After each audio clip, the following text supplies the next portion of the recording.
आवाज सब तक पहुंच गई है।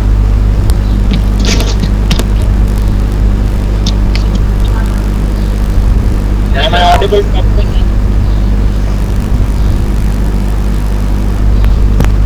पहुंच गया सर।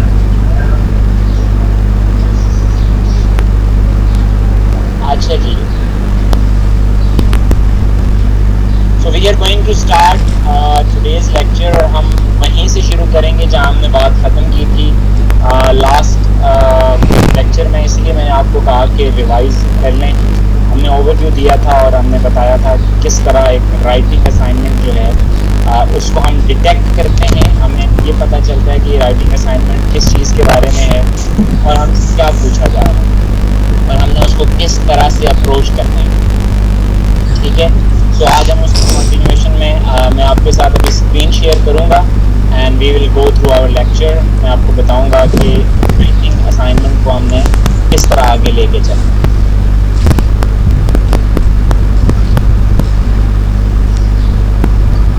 और एक बात और आप लोगों से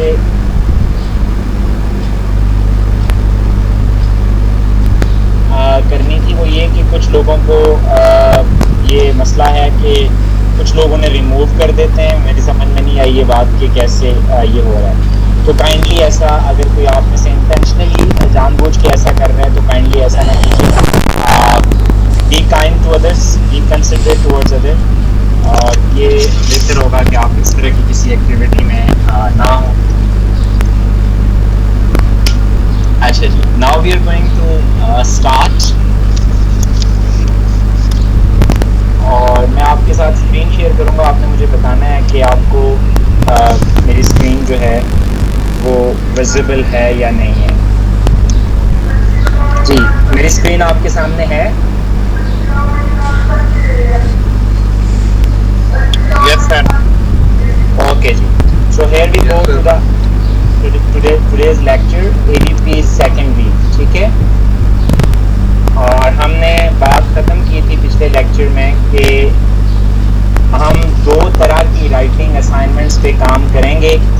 ये आपके सामने लिखा हुआ आपको नज़र आ रहा है? Yes sir. बिल्कुल जी, तुफैल खान, और ये क्या लिखा हुआ है तुफैल खान?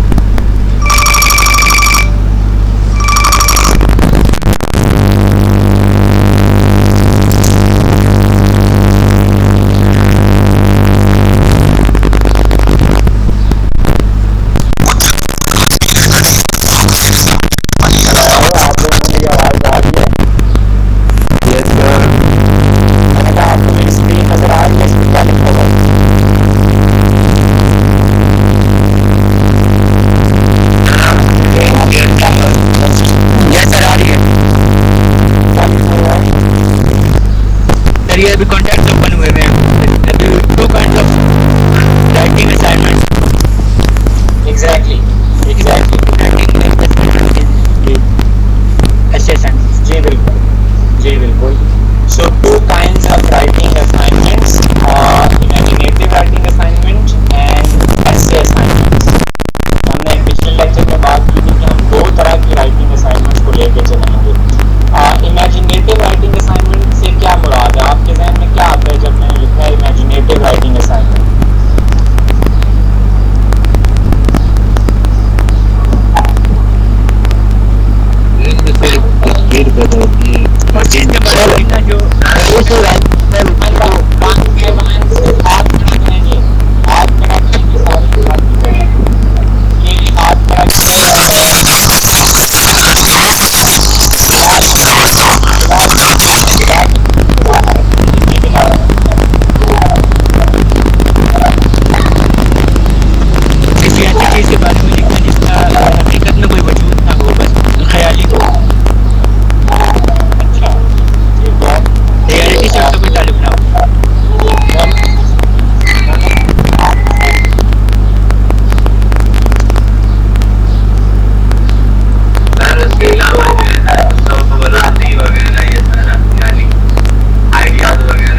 यही आ रहा है कि इसके मुताबिक यानी क्या नाम पढ़ती है।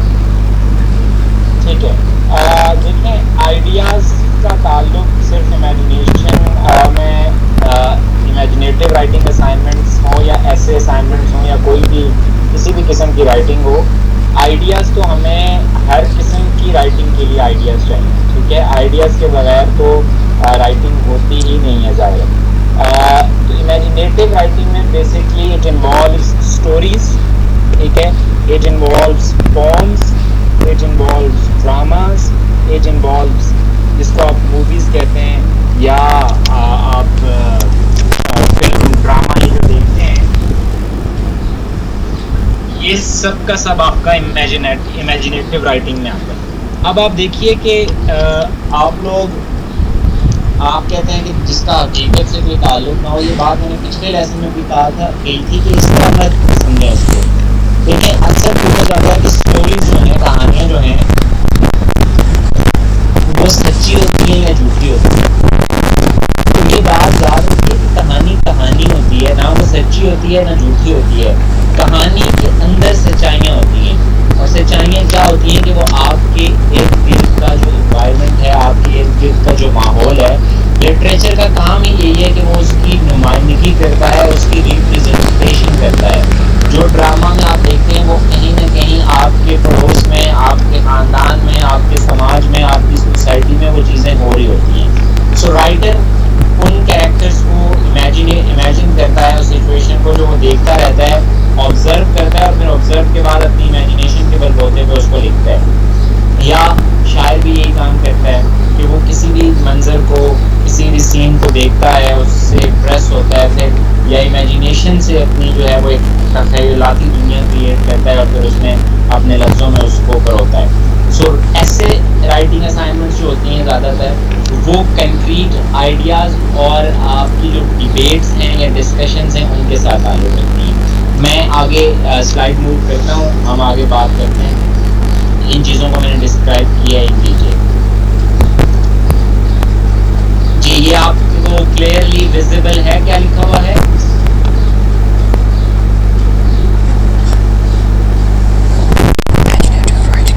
यस सर, क्लियर है। Yes sir, clear. ओके जी, आप लोग इसको पढ़ लीजिए। एक सेकंड, आप लोग सारे लोग पढ़ें इसमें क्या लिखा हुआ है। अभी आप लोगों ने बताया है कि इमेजिनेटिव राइटिंग असाइनमेंट से आपके माइंड में क्या आता है, और ये मैंने इसको डिस्क्राइब किया है कि assignments for imaginative writing commonly give you something that acts as a trigger for your imagination. Imagination है क्या वैसे? किसी को पता है what does the word imagination mean? इसका मतलब क्या है?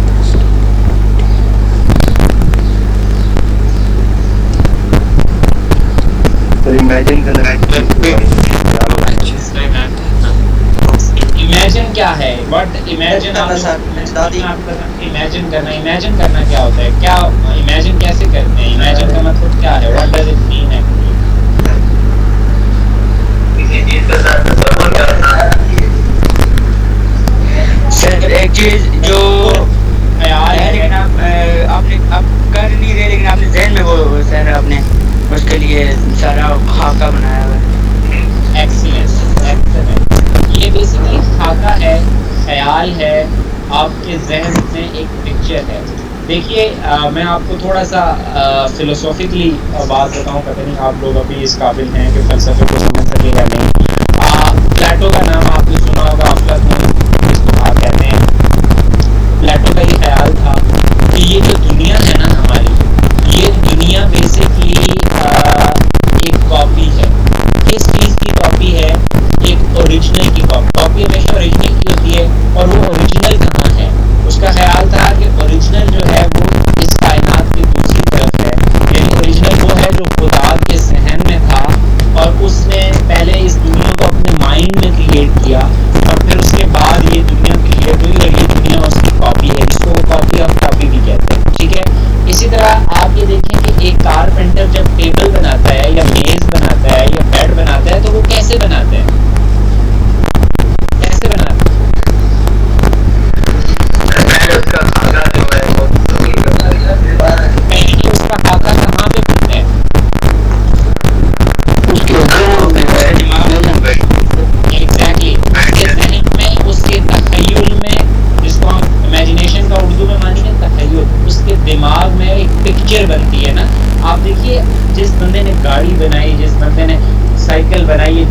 गैजेट्स आपके सामने आते हैं, जितना कुछ आपके सामने, ये जो आप जिस कमरे में बैठे हैं, जो फर्नीचर आपको नज़र आ रहा है, इन सारों का एक फ्रेम है, एक स्ट्रक्चर है। तो आपके ख्याल में अगर किसी बनाने वाले के जहन में स्ट्रक्चर ना हो तो क्या वो ऐसे ही उठे और औजार उठाए और वो सोफ़ा बना देगा, या वो बेड बना देगा, या वो खिड़की बना देगा? नहीं, उसका एक तखय्युल, एक उसके जहन में एक कॉपी होती है, ठीक है। एक जहन में उसके ओरिजिनल वो आइडिया मौजूद होता है, फिर उसको वो सफ़े पे उतारता है, जिसको हम नक्शा बनाना कहते हैं, ठीक है। चाहे वो आर्किटेक्ट हो, चाहे वो सोफ़ा डिज़ाइनर हो, चाहे वो बेड डिज़ाइनर हो, वो खिड़की वाला हो, वो पहले उसका एक नक्शा बनाता है लाइनों की मदद से कि यार अच्छा अब मैं, और फिर वो जब एक्चुअली औजार उठाता है और अपनी लकड़ियों को या बाकी चीज़ों को आपस में जोड़ता है, तो बेसिकली वो क्या कोशिश कर रहा होता है? वो कोशिश ये कर रहा होता है कि वो जो उसके जहन में खाका बना था उसके नज़दीक तर चीज़ बना। और बहुत दफ़ा वो बिल्कुल उसी तरह की चीज़ बना देते हैं, बहुत दफ़ा उसको खाके से थोड़ा सा हटना पड़ता है, चूँकि जो चीज़ें रियल वर्ल्ड में उसके पास होती हैं शायद वो उनका एक दूसरे के साथ जो है वो बैलेंस ना आए, वो एक दूसरे के साथ उस तरह मुताबिकत ना रखती हो, तो उसे थोड़ा बहुत आगे पीछे भी करना पड़ जाता है। ये बात आप सबको समझ आई है?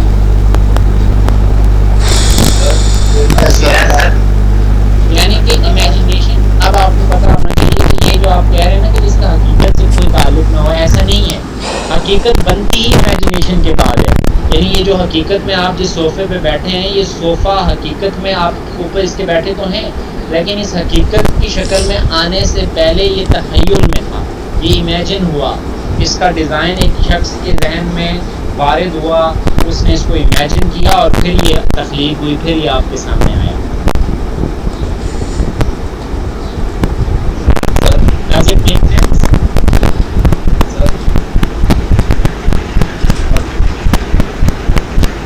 तो अब हमने लिखा कि जो असाइनमेंट्स इमेजिनेटिव राइटिंग असाइनमेंट्स होती हैं, वो उनका मकसद आपकी इमेजिनेशन को ट्रिगर करना होता है। ट्रिगर का मतलब होता है हिलाना होता है, ठीक है।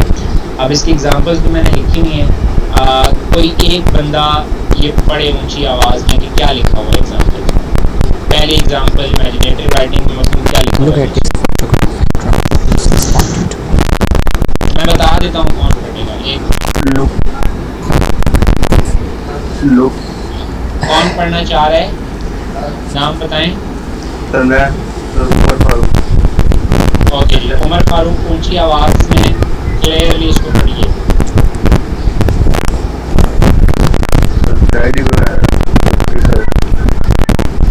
Look at this photograph and write a piece responding to it. Okay, wait, so look at this photograph and write a piece responding to it. अभी यहाँ मैंने वो फोटोग्राफ नहीं ऐड की, ये मैंने लिखा है कि इमेजिनेटिव राइटिंग ट्रिगर कैसे की जाती है, इमेजिनेटिव राइटिंग असाइनमेंट्स होती हैं। हो सकता है आपका उस्ताद क्लास में दाखिल और आपको एक तस्वीर दिखाए और आपको कहे लुक एट दिस फोटोग्राफ, इस तस्वीर को देखिए and write a piece responding to it, ठीक है। अब आपको कहा क्या गया है, आपको ये कहा गया है कि आपने कुछ लिखना है एक फ़ोटोग्राफ को देख। अक्सर आप लोगों ने अपने स्कूल डेज़ में ये काम किया होगा कि आपको कोई पिक्चर दी गई होगी, या आपने अगर लिखने की कोई भी क्लासेस राइटिंग की हो तो आपको कहा होगा इस पिक्चर को देखना, जिसमें लिखेंगे इस पिक्चर में क्या है। ये किया है ना आप लोगों ने? आप देखें, हाँ जी बिल्कुल। तो ये क्या करता है, ये इसलिए होता है कि ये आपकी इमेजिनेशन को ट्रिगर। अब उस तस्वीर में आपको कुछ नज़र आ सकता है, उसी तस्वीर में मुझे कुछ नज़र आ सकता है, फैसल को कुछ नज़र आ सकता है, उमर फारूक को कुछ और दिख सकता है, तो फैल कुछ और उसमें से निकाल।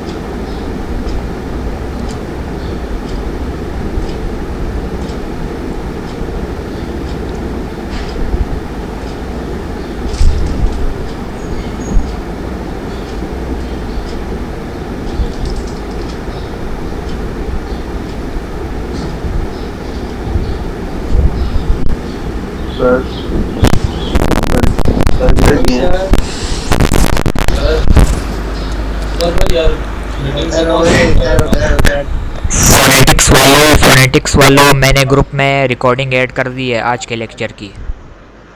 फोनेटिक्स के ग्रुप में। थैंक यू वकील भाई, थैंक यू। वकील भाई ग्रुप से रिमूव कौन कर रहा है? ये असल में सर ने वो ऑप्शन ही नहीं डाला ना, अब सर को भी हर कोई रिमूव कर किसको सकता रिमूव? है, जब तक सर वो तो यार ऑप्शन या ज्वाइन सेटिंग नहीं करता हूँ करेंगे तब तक आपको नहीं हो सकता। रिमूव कर दिया कि मीटिंग से बाहर और मैसेज आ रहा है यार। किसकी रिमूव कर छोड़ने? वो कोई भी तो कर यार सकता मेरी है बात आपको। एक बंदा बोले, चार एक बंदा रिमूव किया गया बोले यार। ओए।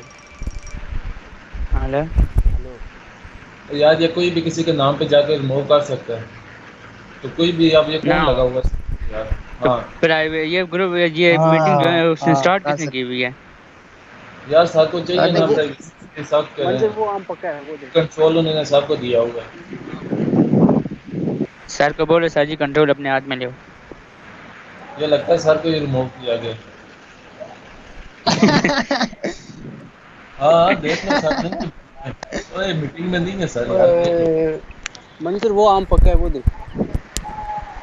सर को मैंने अभी यार दोबारा मीटिंग में कॉल सर की है। उस्मान हाँ ये उस्मान देखो ना सर को भी रिमूव किया गया। हाँ बोलो बोलो। उस्मान हमारी सोशल और नेचुरल वालों की दोनों की एक ही साथ क्लास ले रहे हैं। जी हाँ एक ही क्लास में। हाँ ना, एक क्लास ठीक है है, मेरा। Thank you.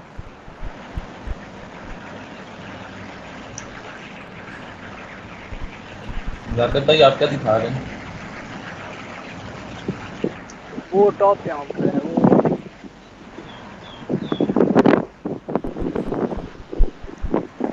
फोनेटिक्स वाले ग्रुप में फोनेटिक्स लेक्चर 2 के नाम से है, ठीक है। और यार ये बच्चों का जिनको जियोलॉजी का मेल आ रहा है यार, इनका क्या करें? मुझे ठीक है ठीक है। वो देखो सामने ऊपर यार मेरे पास है एनिमल लाइफ वाला है एक देखिए गिर वही ना रहा है। LMS पे ना। वही मुझे डेली मेल आता है क्लास स्टार्ट हो। तो मतलब यार सर किधर गए हैं? सर को यार आपको मेरी आवाज आ रही है? यस सर आ रही जी है। Sir. Sorry for the Yes, sir. Inconvenience, sorry for the inconvenience. मेरी बिजली चली गई थी और इंटरनेट वेंट ऑफ। सर ये ग्रुप से बार बार रिमूव क्यों किया जा रहा है सर मीटिंग से?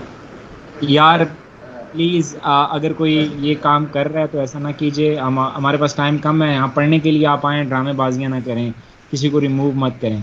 तो मैं सीधा सर मुझे वापस 3 जाऊँगा। दफा किया है सर।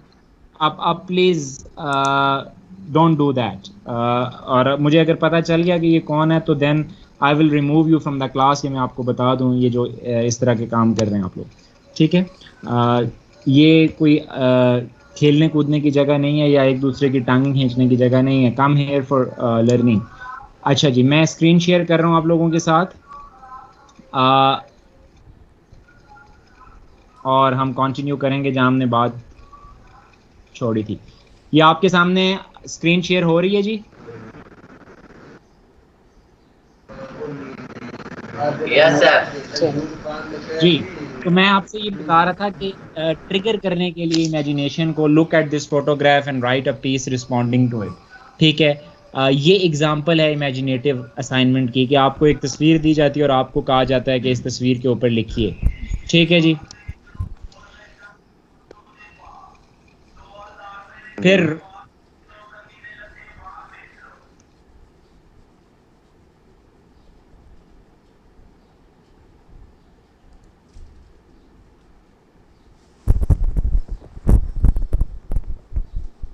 सर आपकी आवाज बहुत ज्यादा कट रही है। क्या हो गया? सुना शिफू कैसा है? नींद पूरी हुई? चुप कर रहे। सॉरी खान। अच्छा जी, सॉरी। पॉइंट नंबर 2, ये नींद पूरी आप बाद में। यार मैंने आपको पहले कहा है, ये कौन है चवल आदमी, तुम्हें तमीज नहीं है? You are in a class, you don't have an stupid। ये काम तुम व्हाट्सएप पे अपने पर्सनल मैसेज पे कर सकते हो। सॉरी सर, मैं शॉप पे आया हूँ जरा। यार शॉप पे आए हो तो don't take the class.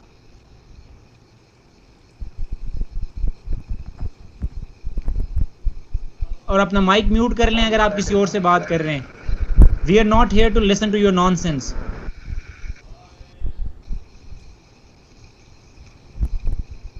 Okay जी, so point number 2, write a piece that begins. Is the screen visible to everybody? Yes. Yes sir. Yes sir. Yes sir. Okay, right. और number 2 क्या हो सकता है? Write a piece that begins with a young child walking, sitting up in bed. अच्छा, इसमें एक बात आप लोगों ने देखनी है जो पहले पॉइंट में था. Look at this photograph and write a piece responding to it. आपको याद होगा कि पिछली असाइनमेंट में मैंने आपको बताया था पिछले लेक्चर में कि जब भी हमारे सामने स्टेटमेंट आती है कि ये लिखना है आपने, तो हम उससे दो चीज़ें अखज़ करते हैं. उसमें दो चीज़ें होती हैं, एक होता है टास्क वर्ड और एक होता है लिमिटिंग वर्ड. तो ये जो look at this photograph and write a piece responding to it, इसमें टास्क वर्ड कौन सा है, यानी टास्क क्या दिया गया है, और फिर लिमिट किस चीज, लिमिटिंग वर्ड्स कौन से हैं. लिमिट क्या कहा, आप क्या कर सकते हैं और क्या नहीं कर सकते, और टास्क क्या दिया गया है. इससे क्या इस स्टेटमेंट में कौन सा टास्क है और कौन से लिमिटिंग वर्ड्स हैं. पहली स्टेटमेंट की बात कर रहा हूं. The write is a task and photograph is a limiting. Excellent. Write is a task and photograph is the limiting. जिसने भी कहा है, अभी चूंकि स्क्रीन मेरे सामने मुझे नहीं पता, अपना नाम बता दिया करें कि आई एम दिस एंड ये जो आप बोल रहे हैं, ठीक है. बहुत अच्छा आपने कहा, लेकिन आपने एक बात, राइट क्या, टास्क क्या है, write a piece, write a piece. अब पीस से क्या मुराद है.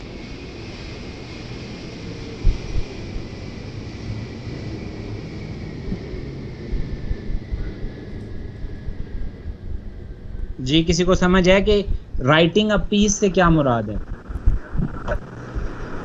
नो सर, काइंडली आप बता दें. जी मैं बता देता हूँ. देखिए, पीस ने ये किया है कि इसने आपको लिमिट नहीं किया. ये अगर वो कहता राइट अ स्टोरी तो आप लिमिट हो जाते, आपको स्टोरी लिखनी थी. अब आप इस तस्वीर को देखते हुए, लिमिट ये है कि फोटोग्राफ देख के लिखना है. फोटोग्राफ देख के क्या लिखना है ये लिमिट नहीं है. आप पीस, राइटिंग पीस होता है. आप राइटिंग पीस में पोइट्री भी हो सकती है, आप तस्वीर को देख के पोएम लिख सकते हैं, ये अप टू यू है.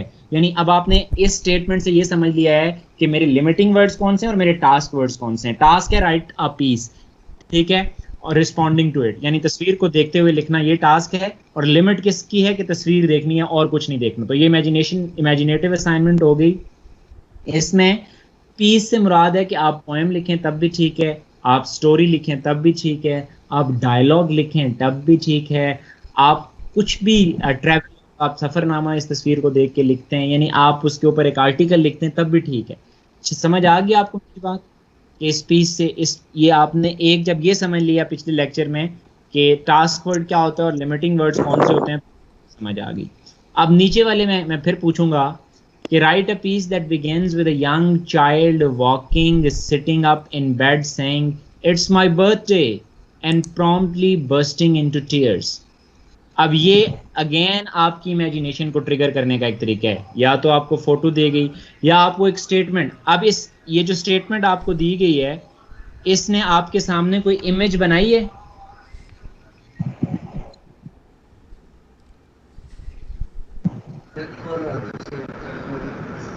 आप इसको गौर से देखिए कि ये जो स्टेटमेंट नंबर 2 है, ये आपके जहन में कोई पिक्चर बनाती है. Write a piece that begins with a young child walking, sitting up in bed saying it's my birthday and promptly bursting into tears. Image बन रही है आपके जहन में. यस सर, फैजान बात कर रहा हूं. Sitting up in a bed is saying, इससे पता चल रहा है कि यानी ये एक इमेज बन रही है. अच्छा, पहला काम आपने ये करना है, मुझे ये बताना है इसमें लिमिटिंग वर्ड्स क्या हैं. लिमिट क्या है.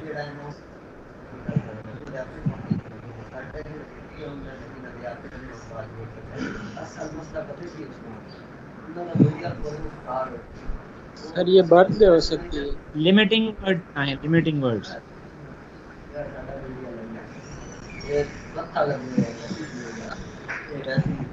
ये जो लोग गुफ्तगू कर रहे हैं अपने माइक को म्यूट सिर्फ यहाँ बोलना चाहते हैं वो बात पे।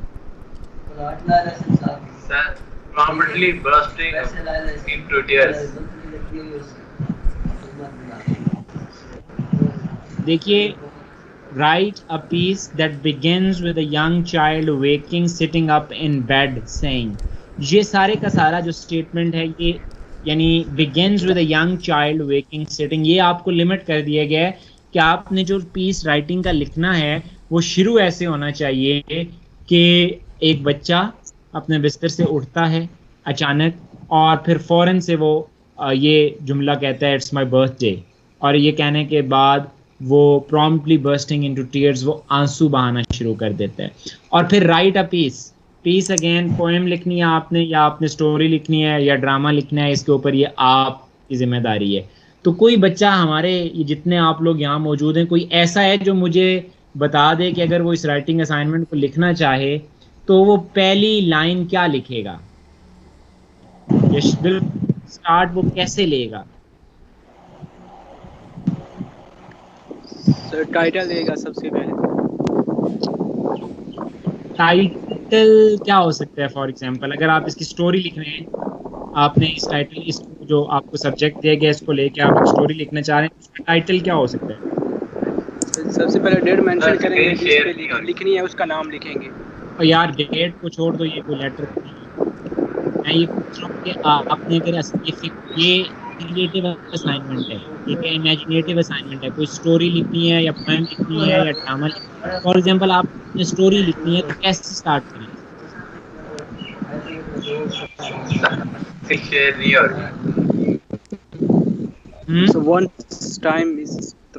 Very good. ये कौन है ये जो बोल रहा है वंस वाला? सिर्फ इसको बोलने दें, नाम बताएं पहले आप। मुजाहिद हसन सर। जी मुजाहिद बोलिए। सर वंस अ टाइम लिखेंगे जब स्टार्ट करेंगे स्टोरी। अब आप मजीद बताएं ना, आपके सामने क्लियर तो है कि क्या करना है, तो कैसे वंस?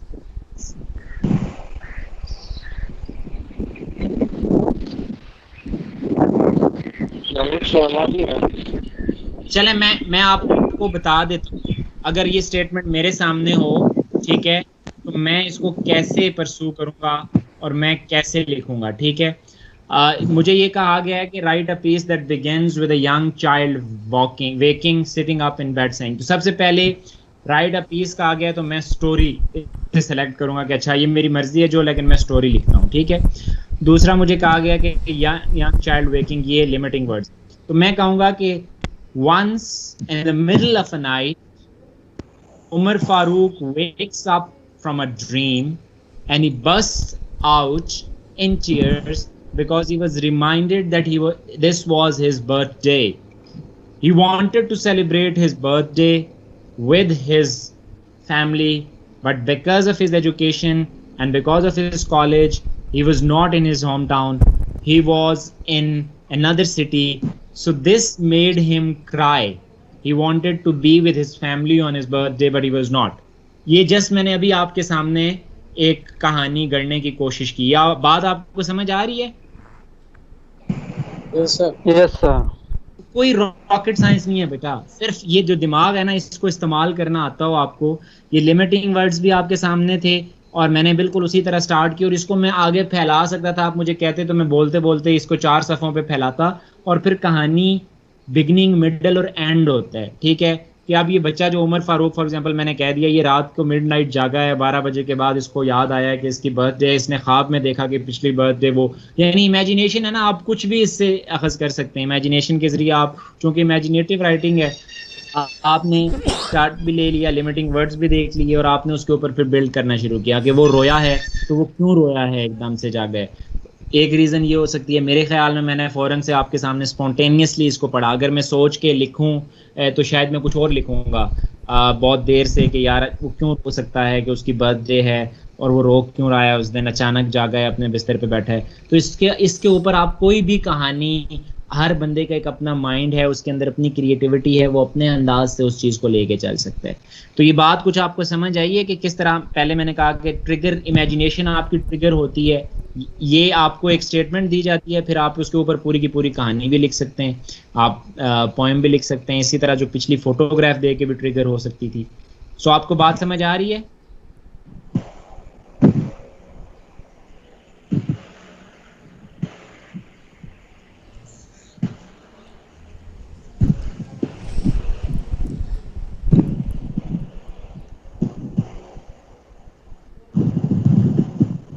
जी आपको मेरी आवाज आ रही है? मुझे रिस्पांस नहीं मिला। मैंने कहा आप लोगों को बात समझ आई है? Yes sir. Okay, yes sir. Yes sir. Thank you so much. अच्छा जी, आगे तीसरा पॉइंट जो था उसका, यानी तीसरा क्या, फॉर एग्जांपल यानी इमेजिनेटिव राइटिंग असाइनमेंट्स ट्रिगर कैसे कर सकती हैं, ये दो आपको समझ आए कि कैसे उन्होंने आपकी इमेजिनेशन को झंझोड़ा। फिर write a piece based on the theme state of the art. अक्सर आपने अपने मैट्रिक वगैरह में जो स्टोरीज लिखी, आपको याद होगा कि वो कैसे लिखी जाती थी, आपको मॉरल दे दिया जाता था, याद है ना? Yes sir. यानी आपको मॉरल दे दिया जाता था, और यानी थीम दे दिया जाता था, और आपको कहा जाता था कि इस थीम पे, जैसे ग्रीड इज कर्स, ठीक है, necessity is the mother of invention, इसी तरह की और स्टोरीज जो है, यानी यूनिटी इज स्ट्रेंथ, ये थीम्स आपको दे दिए जाते थे। तो ये थीम्स या ये मॉरल्स भी बेसिकली आपकी इमेजिनेशन को ट्रिगर करते थे। जैसे आपको जब यूनिटी ऑफ स्ट्रेंथ आपके सामने आया, तो मसला ये है कि आपके सामने जब जब यूनिटी ऑफ स्ट्रेंथ आया, और हमारे टीचरों ने जब जब यूनिटी ऑफ स्ट्रेंथ के थीम पे कहानी लिखाई, तो उन्होंने वही लिखाई कि एक बाप था और उसके 4 बच्चे थे, और वो उसने लकड़ियों की मिसाल दी, उसने कहा लेके आओ, और वो आपने सुनी है ना कहानी। हालांकि आप में से हर बंदा यूनिटी स्ट्रेंथ के ऊपर अपनी कहानी लिख सकता है। आप यूनिटी इत्तेफाक में बरकत जो है, आप उसके ऊपर क्या अपने किरदार नहीं तख्लीक कर सकते? आप कोई अपनी मिसाल, आपने ऐसी मिसालें अपने इर्द गिर्द नहीं देखी, आप उन्हीं को कैरेक्टर्स में इन्वॉल्व करते हैं कि there was a man who was living with his family, ठीक है, and they were fighting all the time. उसके बाद क्या हुआ कि their home started crashing, their business was in disarray, नुकसान होना शुरू हो गया। Then somebody told them that they need to work together. फिर एक बंदा, अब देखिए एक घर है फॉर एग्जांपल, उसमें अगर 5 लोग हैं, और अगर एक दूसरे के साथ वो कोऑपरेट नहीं करते तो मामलात ठीक नहीं चलते। जबकि अगर 5 लोग हैं, वो पाँचों काम करते हैं, और वो पाँचों जो है वो थोड़े थोड़े पैसे बचा के लाते हैं, फॉर एग्जांपल 20 रुपये एक बचा के लाते हैं, तो उनके पास at the end of the day 100 रुपये हो गए, ठीक है। जबकि अगर वो अपने अपने 20 रुपये करें और एक दूसरे के साथ शेयर ना करें, तो उनके पास 20 रुपये ही हुए, और वो मामलात इतने बेहतर अंदाज से नहीं चला सकेंगे जितने यूनिटी के साथ चला सकेंगे। तो ये स्टोरी आप लिख सकते हैं। आर यू गेटिंग कि ये किस तरह से जो इमेजिनेटिव राइटिंग असाइनमेंट्स हैं, वो उनका मकसद क्या होता है, ये आपने आज समझ लेना है कि they commonly give you something that act as a trigger. ये असाइनमेंट आपको दी गई, इन तीनों असाइनमेंट्स में आपको क्या कहा गया कि आपने अपनी कोई ना कोई इमेजिनेटिव स्किल यूज़ करनी है, और आपने राइटिंग करनी है। तो अब आप में से कितने लोग हैं जो इंटरेस्टेड होंगे कि ये जो 3 पॉइंट्स मैंने